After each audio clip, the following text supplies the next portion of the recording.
Assalamualaikum warahmatullahi wabarakatuh. Alhamdulillahillazi arsala rasulahu bil huda wa dinil haqq. Asyhadu an la ilaha illallah wahdahu la syarikalah. Lahul mulku wa lahul hamdu yuhyi wa yumitu wa huwa ala kulli syai'in qadir. Wa asyhadu anna Muhammadan abduhu wa rasuluh. Allazi ba'asyahu bil haqqi biiznihi sirajan munira. Allahumma salli wa sallim ala abdika wa rasulika Muhammadin mahbuban jami'il khalqi rahmatan lil alamin wa syafi'an lil mu'minin.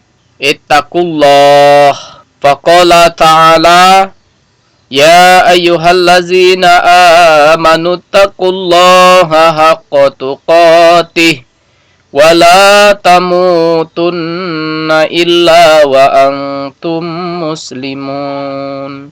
Sadaqallahu maulana al-azim. Sidang jemaah Jumat yang dirahmati oleh Allah Subhanahu wa taala. Kata demi kata yang beruntaikan, khotib mengajak kepada diri khotib sendiri dan juga kepada seluruh jamaah Jumat untuk senantiasa meningkatkan ketakwaan kita kepada Allah Subhanahu wa taala. Bukti syukur dan tawadu kita kepada Allah Subhanahu wa taala. Salawat beruntaikan salam. Allahumma salli ala Sayyidina Muhammad wa ala ali Sayyidina Muhammad. Pada kesempatan ini, izinkanlah saya selaku khotib membahas tentang dunia adalah ladang akhirat. Dunia memang diciptakan untuk memenuhi kebutuhan manusia. Allah Subhanahu wa taala berfirman di dalam Al-Qur'an surah Al-Baqarah ayat 29. A'udzu billahi minasyaitonir rajim.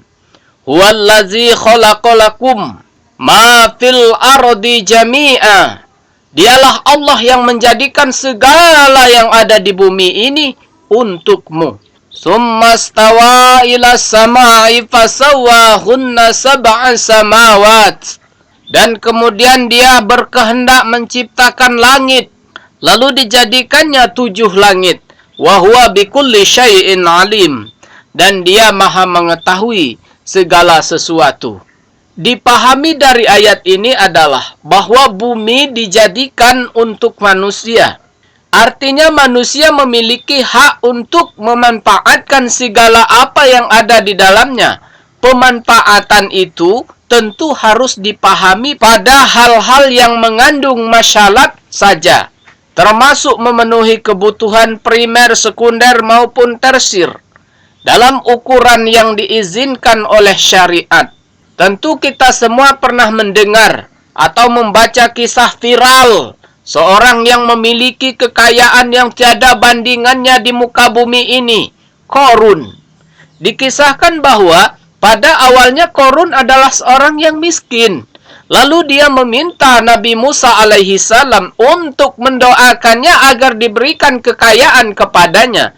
Doa itu akhirnya dikabulkan dan Qarun lantas menjadi orang yang kaya. Al-Quran menggambarkan betapa kekayaan tersebut sangat melimpah. Saking kayanya, bahkan kunci-kunci gudang hartanya sangat berat dan harus diangkat oleh beberapa orang kuat. Namun kecintaannya yang berlebihan terhadap harta kekayaan memunculkan perasaan sombong yang pada akhirnya mengantarkannya kepada kebinasaan. Imam Bukhari meriwayatkan satu hadis dari Abi Hurairah radhiyallahu anhu bahwa Nabi sallallahu alaihi wasallam bersabda, celaka budak dinar, dirham dan kain katifah.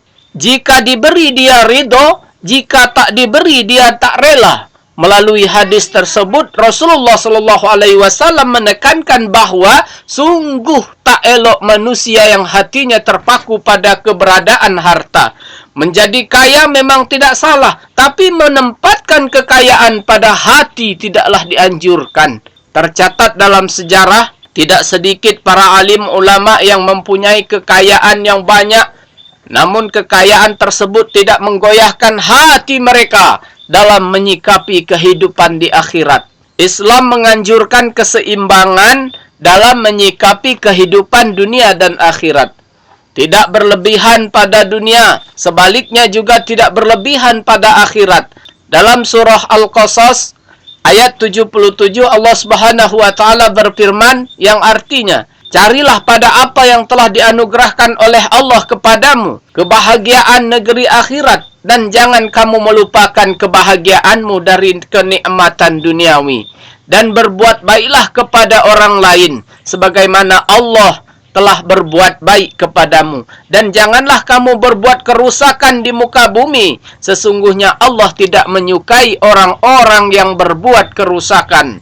Ayat ini menjelaskan kepada kita bahwa akhirat memang telah disediakan sebagai tempat kembali. Namun sebelumnya, manusia juga ditakdirkan hidup di dunia ini. Dengan begitu, sebagaimana akhirat harus dipersiapkan, dunia juga harus dijadikan tempat persiapan hidup di akhirat kelak. Dalam sebuah ungkapan dikatakan bahwa dunia adalah ladang akhirat. Ad-dunya mazra'atul akhirah. Maksudnya adalah bagaimana kita harus bersikap terhadap dunia untuk menjadikannya sebagai ladang di mana kita menanam berbagai amal baik untuk dipanenkan nantinya di akhirat. Jika amal yang kita tanam berasal dari bibit yang kurang baik, kita harus bersiap-siap memanen hasil yang kurang baik. Sebaliknya, jika yang kita tanam berasal dari bibit yang baik, maka kita akan bergembira dengan hal-hal yang baik pula di akhirat kelak. Allah Subhanahu wa taala berfirman yang artinya, siapa yang mengerjakan kebaikan seberat zarah pun, dia akan melihat balasannya, dan siapa yang mengerjakan kejahatan sebesar zarah pun, dia akan melihat balasannya pula. Demikianlah khutbah yang dapat saya sampaikan. Barakallahu li wa lakum fil Qur'anil azim. Wa nafa'ani wa iyyakum bima fihi minal ayati wa zikril hakim. Aqulu qawli hadza fastaghfirullahal azim li wa lakum wa lisairil muslimin wal muslimat. Aqulu qawli hadza fastaghfiruhu innahu huwal ghafurur rahim.